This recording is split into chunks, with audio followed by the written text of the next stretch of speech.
Yo, yo, yo! Subscriber si Lakbot Stories na naman sa puntong ito at tulad nga po ng aking mga binabanggit sa mga recent po natin na mga pagpapaalam, tatapusin po muna natin pansamantala ang ating SHS sa ika-300 na episode nito. So basically next episode, tama? Next episode yung ating ika-300 episode for SHS, tama ba? At na-explain ko na po ito for the sake lang naman na hindi pa po nakakapakinig ng pinakadahilan natin. Una ko na po kasi ito nabanggit sa Twitter nun eh. Pero magkagayon man, ito muna alam ko inaabangan ito ni Rain Blink XOL, tama ba? Madalas po ako mag-comment sa love stories, sabi niya sa Red Diaries Tagalog Love Stories. Naghihintay po ako palagi ng uploads po ninyo doon at sana po ay matiktik nyo ako September 19. Belated happy birthday sa'yo, si Rain Blink XOL. Ewan ko tama yung pagkakabanggit ko sa pangalan niya. At salamat din dahil kahit papaano ay kapit na kapit ka sa matigas at himas na himas ang madulas. Thank you! Ito si Fat Mamarimoralidad, tama ba? Euphoria, CK Girl, si Janet Yap at saka kay Grace Cervantes. Maraming salamat. Si Louie De Los Santos, sabi niya si Red De Los Santos surname mo. Baka magmalayo, oo nga, di ba? Hindi natin alam, malitang mundo. At maraming salamat din sa mga nakatutok sa Ilakbot 24/7 ng puntong ito. Katulad na lamang po na mababanggitin natin si Marlon Belga, si Ashel Analex, si Jazz Lodencia, si Happy Cycling Geek, si Alex Stone, Perlita De Chavez, sino pa ba? Si Baby Ko at kay, ano ba pangalan niya? Almira. At sana daw, tsaka to si Sweet Zaira Jara o Hara. Si Juvie Rose Dalisay, hello Sir Red, sana meron pa kayong mga short stories na mga pang-Japanese, sabi niya. Parang gano'n siguro sa Hito Bashira, parang gano'n siguro, no? Anyway, 3 kwento na naman po ang ating uusapan. Ang mga kwento po nila Baba, sina Kevin at Henry Quito. Yan ang tampok sa ating SHS ngayong araw na ito. Maraming salamat channel members for making this episode possible at ganoon na rin sa mga solid HTV positive natin, mga regular at maingay sa premiere, sa live chat at mga team replay o kaya naman yung mga lagi-lagi pong nakikinig pero tahimik lang dyan, mga silencers ika nga natin. So hindi na po natin patatagalin, pinahaba ko lang intro na ito dahil mamimiss po natin, dito lang natin pwedeng gawin po ang malaya tayong mag-adlib. So ito na ang unang kwento. You are listening to Subscribers Hilakbot Stories, true horror stories submitted by HTV Positive listeners. So lagi po ako nakikinig sa inyong podcast at dito po sa YT at nang akin pong ma-discover ang inyong live streaming na Hilakbot 24/7 ay palatambay na po ako doon pero hindi po ako nagpaparamdam sa live chat, sabi niya.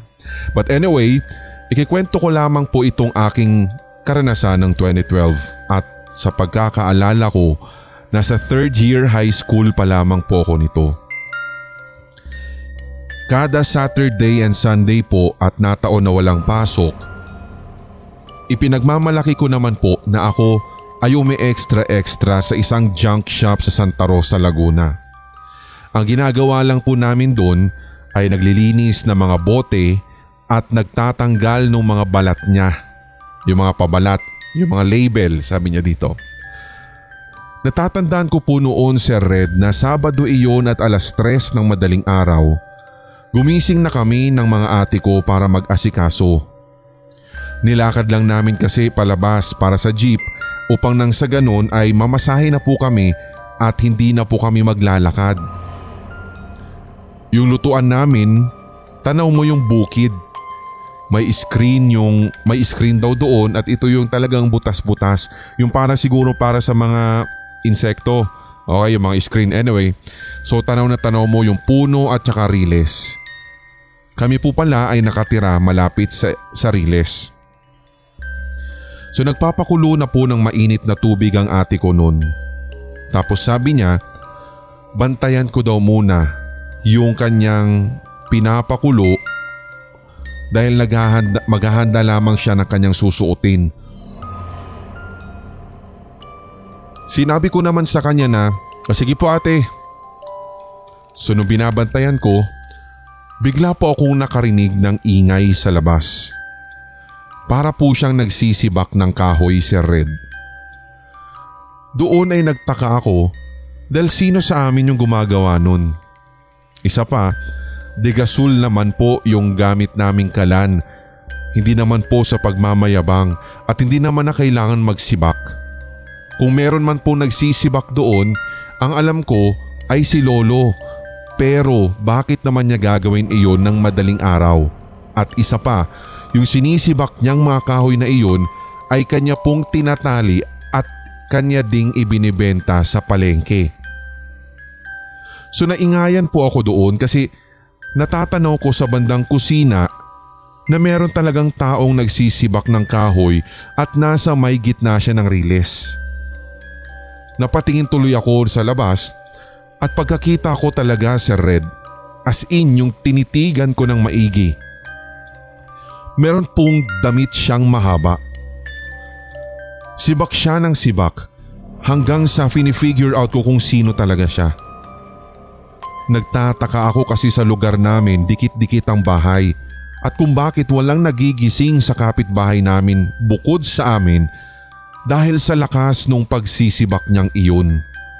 To the point na tumatama na nga po at nag-create na nga ng tunog yung itak or palakol na gamit niya doon sa bakal ng riles. Nakakangilo na siya. Sa lugar din kasi namin, Sir Red, konting ingay lamang ay magigising na agad ang mga tao at tiyak lalabas na ang mga ito. Kaya takang-taka ako kung bakit parang tulog na tulog at walang nakakadinig ng ganong ingay nung time na yon. Kinusot ko ng maraming beses ang aking mga mata pero nandun pa rin yung nagsisibak hanggang sa na-realize ko. Ang kanyang suot ay parang ganon sa mga pari. So totoo pala yung napapanood natin sa movie na kapag kahit alam mong natatakot ka ay sisilipin mo pa din. Ito nga at sa sobrang kuryosidad ko, lumabas ako ng bahay at tinitigan ko pa ng maigi. Medyo may kalayuan naman siya talaga. Pero natatanaw ko. Maya-maya po ay bigla siyang humarap at nakita ko, at parang nakita niya ako. Grabe po talaga yung kilabot ko noon, Sir Red. Maging ngayong tinatype ko po ito sa aking cellphone ay kinikilabutan ako. Nung pagharap nga po sa akin nung pari na iyon, doon ay napagtanto ko, Sir Red, na wala siyang ulo. As in katawan lang po yung nakita ko. Yung puti na damit na pangpari na mahaba at yung hawak niyang itak. Napatakbo talaga ako pataas sa bahay namin at pinuntahan ko yung ate ko. Pero bago ko pa man po maikwento sa kanya ay nagalit siya sa kung bakit daw hindi ko binantayan yung kanyang pinapakuluan. Nag-evaporate na po yung tubig sa takore. Kaya po imbes na ikwento ko sana sa kanya ay nagkagalitan pa kami. At doon nga ay nalimutan ko pansamantala yung imaheng akin pong nakita.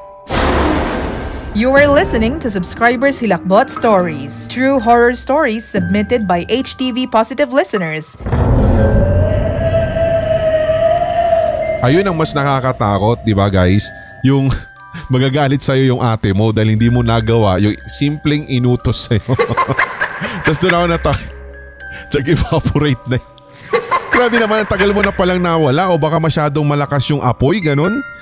Para mag-evaporate yung, konti lang yung pinainit niya, ganun ba yun? Anyway, wag na natin problemahin yun. Basta problemahin natin bakit nagpakita sa kanya yung pugot na pari. Diba? Tapos yung pari nagsisibak ha. First time ko lang makarinig ng ganun. First time ko lang po makabasa ng ganitong experience. Nagsisibak sa may riles tapos pari siya. Nakadamit na pang pari. Tapos, diba? Anyway, hindi kaya ano yan? Baka malay mo kamatayan yan, diba? Hindi naman sa tinatakot kita, malay mo. Tapos yung sinisibak niya yon nagsisimbolize na isa ka na sa mga, alam mo yon, sisibakin ng buhay, mga Tinakot na naman si Baba. Maraming salamat sa iyo, Baba, sa pag-send ng iyong kwento. At ganoon din, once again, paunawa po sa lahat po ng sa ating mga tigapakinig, lalo na sa mga hindi pa po na i-air ang kanilang kwento. Pansamantala lang naman po, siguro weeks, ganun lang mawawala naman yung SHS itong ating segment na ito. Bigyan nyo lang ako ng mahabang oras para nang sa ganun ay matutukan ko yung mga dapat ko pang matutukan. Siyempre yung academic stress, yung business natin, di ba, mga ganyan, yung iba pang mga gagawin pa natin. Dami ko pa po kasi aasikasuhin sa personal na buhay natin. So ibukod pa yung family, siyempre. Sana pagbigyan nyo muna ako doon. Wag naman kayo mag-alala dahil nag-iwan naman po tayo. Ang dami po nating recordings kung tutuusin. Nag-iwan naman na po tayo ng para sa Halloween natin. Abangan nyo po yan, yung series natin na sabi ko nga sa inyo, coming up, itong Ang Bayang Naglaho ni G.Y. Jones. Si G.Y. Jones, familiar po sa inyo? Opo, siya po ang author nung Ang Batang Ipinanganak sa Haunted House. Marami pa po kaming pag-uusapan ni G.Y. Jones at sana ma-adapt pa rin po natin yung iba pang akda niya upang nang sa ganun madugtungan yung mga kwento at adventure ni na Father Marcus, ganyan, si Hannah, di ba? At nang sa ganun, syempre, yung mga nagre-request din sa atin noon na doon sa Ang Batang Pinanganak sa Haunted House, may mga readers din po kasi doon si G.Y. Jones, sana daw madugtungan. Kasi yun talaga, 3 book kasi ito, pero 41 chapters lahat, so hindi natin makakaya ng ganun nakahaba. So kailangan siguro i-re-edit or kung ano pa mang gagawin. Bahala na si G.Y. Jones po doon. Basta may usapan tayo, pero sana hindi pa ito yung ikalawa't huli. At tutukan nyo muna at sana po maraming makinig talaga sa lahat ng pinaghihirapan po natin, lalo na itong series, Ang Bayang Naglaho. Si G.Y. Jones po yan. Sci-fi po ito at alien na horror story po ito. So sana ay mapakinggan ninyo. At ganoon na rin sa lahat din po ng mga hindi pa, sabi ko nga, hindi pa po na-air ang kwento, huwag kayong mag-alala dahil gagawin po natin, lalagyan na lang natin to sa isang regular episode, compilation ng horror stories na akma yung kwento mo para at least kahit nakapahinga yung SHS for a while, nandun pa rin, mapapakinggan mo pa rin. Pasensya na sa mga hindi pa po ma-air, na-edit din po kasi namin ito. Hindi siya yung raw talaga na parang katulad nito na isasalang agad. So sana ay maintindihan po ninyo, okay? Kape ni Lola Trinidad, nakapagkape ka na ba? Kahit po hindi natin i-anunsyo, huwag kayong magsawa na mag-check out. Huwag kayong magsawa po na i-check yung HTV merch sa Shopee para malaman ninyo yung 11, lalo na 11-11 o kaya itong 10-10 nung nakaraan, may mga big discounts lalo na sa 12-12. So sana po ay isa kayo sa mga makatikim na ng kape ni Lola Trinidad, yung corn coffee, yung malunggay, mangosteen, 3-in-1 po yon, corn coffee na yan. 2 na lamang po ang alam kong stock natin dyan. At sana ganun din sa steep coffee, ang iba pang flavors at syempre yung sa ating drip coffee. All natural po yan, walang preservative. Organic lahat, kumbaga. Don't panic, it's organic. Maraming salamat sa mga nagre-repeat purchase at mga nakikiisa syempre sa ating advocacy para po sa ating mga tinutulungan na non-government organization dito sa HTV Merch. Anyway, second story. Alam ko inaabangan mo na latecomer ka ba? Ay nako naman, ikalawang kwento na po tayo. At ito naman ay ang kwento sa atin ni Kevin. You are listening to Subscribers Hilakbot Stories, true horror stories submitted by HTV Positive listeners. Magandang araw po at tawagin nyo na lang ako sa pangalang Kevin. Tubong Iloilo po ako at 30 years old na. Silent listener sa podcast ninyo sa Spotify at ngayon pakikinggan ko ang aking entry sa SHS. So lumaki po kami sa lola ko at doon na din kami nanirahan sa bahay niya kung saan din lumaki sina mama. Bata pa lamang po ako, Sir Red. Ramdam ko na yung mga hindi maipaliwanag. Naaalala ko nga noong bata pa kami ng bunsong kapatid ko at siya noon at nasa edad 5 na ako noon at 4 lang yung kapatid ko. Nakasanayan na po kasi namin na matulog sa sala kasama yung mama at papa ko. Isang beses ay nagising po yung kapatid ko ng madaling araw para umihi doon sa arenola na nakalagay sa ilalim ng hagdan papuntang second floor. Nagising din po ako nung time na iyon at nakita ko yung kapatid ko na may itinuturo sa may gawing hagdan. So since medyo madilim siya,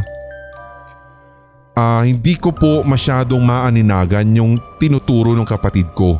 Although meron naman pong konting liwanag ng ilaw sa kusina, pero ito po ay yung medyo dim na pagdating po sa gawi ng hagdan.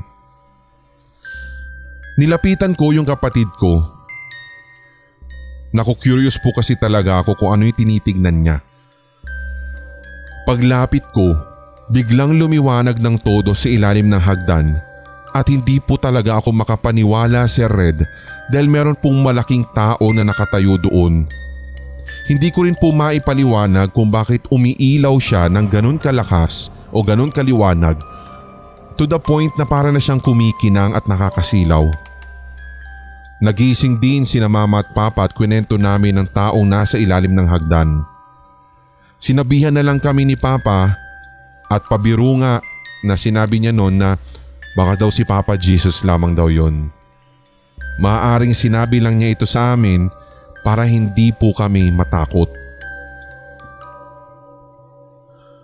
So lumipas ang ilang taon, ang dami ko nang nararamdaman o mas lalong dumami yung nararamdaman ko sa bahay ni Lola. Dalawa lang kaming bata na nasa bahay noon at yung sahig ng second floor kasi ay gawa po sa plywood. Palagi po akong nakakadinig na para bang merong tumatakbo sa may gawing second floor o sa may second floor. Sa aking pagkakadinig, nakatitiyak ako na yabag ito ng isang bata. So nung nag-high school na ako, mas marami po akong naging activities na sinasalihan sa school, so ibig sabihin ay naging busy ako. Isa na po doon yung drum and lyre corps. So ito din po kasing high school namin na ito ay ang siyang pinakamatandang school na sa Panay Island. So nagpa-practice po kami noon ng drums hanggang gabi. At 7 PM na iyon nang nag-decide yung coach namin para sa isang pinakahuling practice. So nakasuot na rin po kami ng uniform namin para sa parada. Dress rehearsals kumbaga. Dalawa kami ng classmate kong pumunta pabalik ng classroom para kunin yung aming suot o yung uniform. Wala pong tao doon at madilim since medyo malayo nga din po ito sa court kung saan kami nagpa-practice. Nung malapit na kami sa pintuan nito, akmang hahawakan ko na sana yung doorknob, kitang-kita po talaga ng dalawang mga mata ko na kusang umikot yung doorknob at bumukas yung pinto. Napatulala ako ng ilang segundo at nanlalaki yung dalawang tenga ko na para bang meron pong humahawak. Nininervyos na ako kaya sabay tuloy kaming napatakbo ng kaklase ko. Kilala naman po kasi yung aming school na haunted. You are listening to Subscribers Hilakbot Stories, true horror stories submitted by HTV Positive listeners. Maraming salamat sa kwentong iyong ibinahagi. Dito si Kevin. Yan ang kanyang binanggit niya actually yung school niya pero para syempre maging respect na lang sa syempre sa mga tao at mga nagpapatakbo nito. Huwag na lang natin papangalanan. Basta alam po ninyo yan, lalo na ang mga tiga Panay. Ito daw po yung pinaka matandang eskwelahan doon. So kung meron kang guess, maaari mo po yang i-comment at ilapag po yan sa comment section, okay? At speaking ng comment section, maraming salamat din sa mga nagpapatiktik po dyan.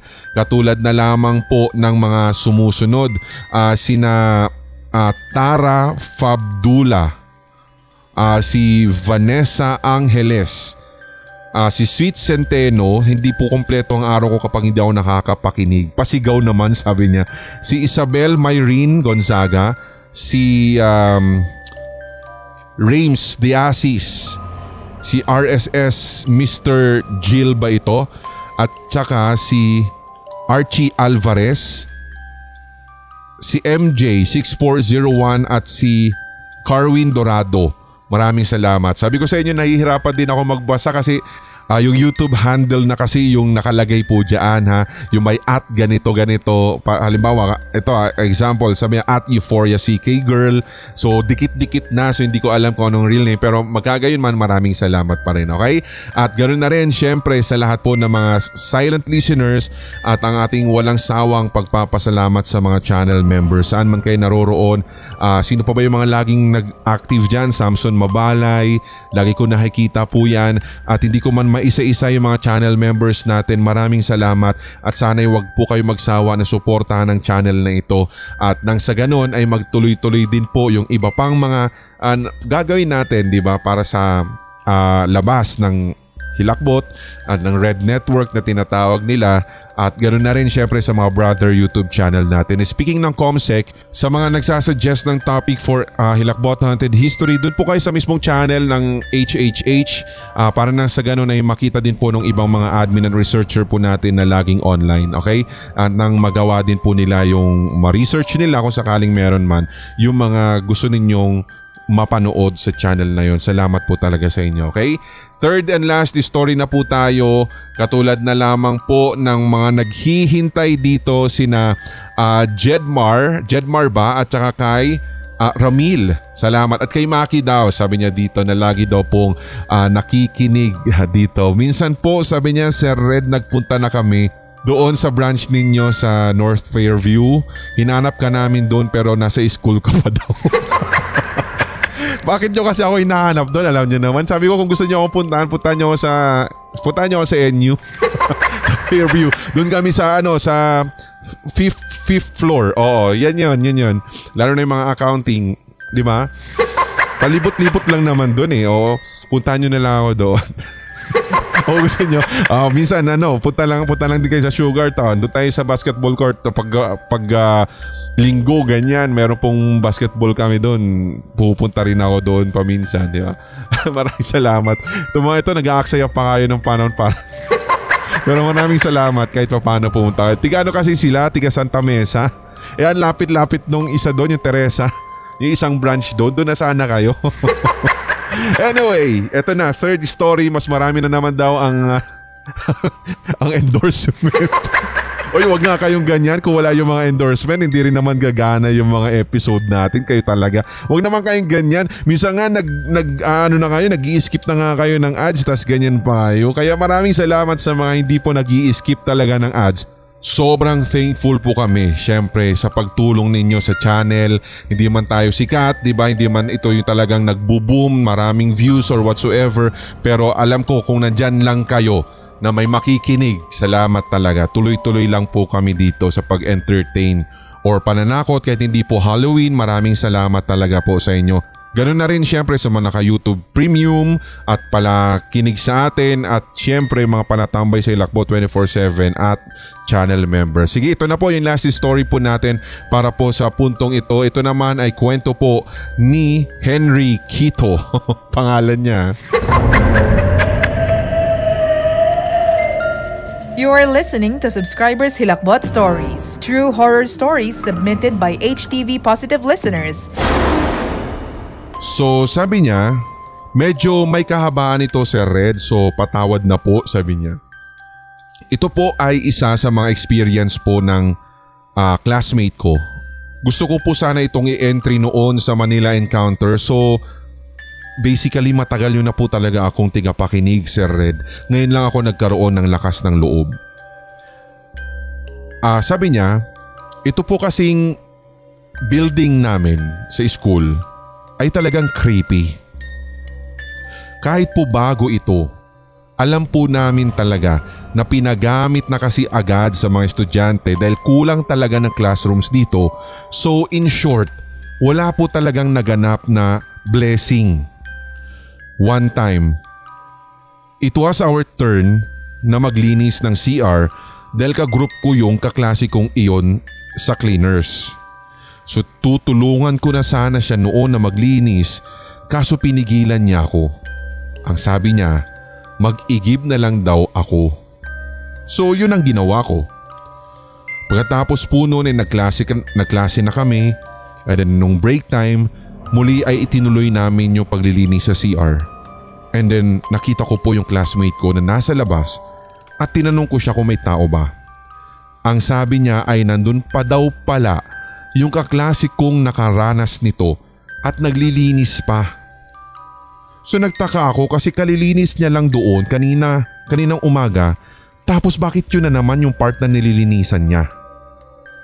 So nung lumabas na nga siya, tinanong ko siya kung bakit siya naglilinis ulit doon at sabi niya sobrang dumi daw kasi. After na naman ng break time, marketing class na namin iyon at siya ang nagkataon na reporter. Nagtataka pa ako kasi nakatitig lang yung kaklase kong iyon sa labas. Pero usually kapag reporting, siya talaga yung ina-eye o nilulook forward namin kasi bukod sa nakakatawa, nakaka-enjoy at very informative at talagang research kung research yung topic niya. Kaya nung time na iyon, nagtaka talaga ako, Sir Red, dahil tahimik siya tapos bigla-bigla pong tumalikod at humagulgol. Maging yung teacher namin ay nawirduhan sa inakto niya. E di nilapitan po siya ng friend niya at tinanong kung bakit. Umiiling naman siya. Paulit-ulit niyang sinasabi na ayaw na daw niya sa classroom. Gusto na daw niyang umuwi. Tinatakpan pa nga niya yung mata niya na parang ayaw niyang magbukas na iyon, kaya lahat kami ay kinabahan. Nung tinanong na siya ng teacher namin, sumagot siya ng, Ma'am, may babae. May babae sa pintuan, ma'am. May dugo. May dugo. Ang OA, no? Ang OA ng acting ko. May dugo. Alangan sabihin pa natin ano pa tayo. Di ba? Ano tawag doon? Creative writing pa tayo. Ma'am, may babae sa may pintuan, ma'am. May pulang likido. Sabi, alangan ganon. Di ba? Kaya paulit-ulit daw niya yung sinabi. Kaya agad ay napatayo kami at nagtakbuhan papalabas ang iba, pero kami na mga close friends niya ay lumapit at pinag-pray lamang siya. You are listening to Subscribers Hilakbot Stories, true horror stories submitted by HTV Positive listeners. Ayan, yan ang sinasabi natin, di ba? Dito mo ngayon masusukat yung mga totoong tao talaga sa'yo, yung moment na kumbaga in need ka, di ba? Hindi naman kailangan kasi, kahit siguro friend ko itong kaklase niyang ito, di ba? Kung talagang totoong friend ka, kahit classmate mo yan, sana mag-show ka ng concern. Pero hindi naman natin masisisi yung ilan kasi kapag first time talaga na ganun, wala ka ng ibang choice kundi tumakbo, di ba? Dahil talagang matatakot ka rin. Di ba ayaw mong madamay? Ganun yung iba dyan napaka-insensitive. Totoo naman to lalo na kapag high school. Di ba? Iniintindi lang nung iba dyan na yung sarili nila. Pero kung ako siguro barkada din nitong kaklase mong yan, si Henry Quito. Ako din, hindi ko siya iiwanan dahil syempre, ikaw ba naman, friend mo rin yun gusto mo bang mas mapahamak siya, di ba? Kahit papano. Pero ang masaklap niyan, paano kung di ba biglang hinawakan mo siya tapos nakita mo rin yung nakikita niya. May mga ganun po bang instances sa mga nakakaalam pwede niyo po ba akong i-enlighten kung sakali yung isang may third eye, for example, ito katulad nitong kwento natin na ito, nakita niya na may babae na duguan na nakatayo sa may pinto. Pag ba hinawakan mo yung nakakita na yon, yung may third eye na yon, may possibility makikita mo rin yung nakita niya? Pwede bang ganun? Di ba? Pinoproblema pa ba natin to? Maraming salamat po sa inyo. Basta guys, sabi ko nga, abangan po ninyo by November ang ating Ang Bayang Naglaho, since ito po ay early na naming nire-record at September 20 ng time na ito, 2:31 AM na po ito dito po sa Ortigas, sa studio mismo nire-record.